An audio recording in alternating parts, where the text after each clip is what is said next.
Hi, praise the Lord எல்லாருக்கும். இன்றைய வேத வசனம். நீ நன்மை செய்தால் மேன்மை இல்லையோ? நீ நன்மை செய்யாதிருந்தால் பாவம் வாசற்படியில் படுத்திருக்கும். அவன் ஆசை உன்னை பற்றியிருக்கும், நீ அவனை ஆண்டு கொள்வாய் என்றார். ஆதியாகமம் 4:7. இந்த வேத வசனத்தில் யாரை பற்றி குறிப்பிட்டிருக்கிறதுன்னு என்று உங்களுக்கே தெரிந்திருக்கும். காயின் ஆபேலுக்கு செய்த தீமையை குறித்ததான வசனத்தை கூறப்பட்டிருக்கிறது.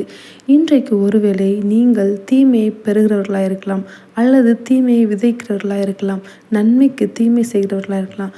இந்த வசனத்தில் சொல்லப்பட்டபடி நீங்கள் நன்மை செஞ்சீங்கன்னா உங்களுக்கு என்ன கிடைக்குமா? மேன்மை கிடைக்குமா? அதனால் உங்களுக்கு விரோதமாக யார் நன்மை செய்தாலும் தீமை செய்தாலும் நீங்கள் அதற்கு பதிலாக அவர்களுக்கு நன்மையை மாத்திரம் செய்யுங்க. அது மாத்திரமல்ல, அந்த நன்மைக்கு ஈடாக உங்களுக்கு என்ன கிடைக்க போகுதுன்னா மேன்மையான காரியங்கள் தேவன் ஆசீர்வாதமாய் கொடுக்க போகிறார்.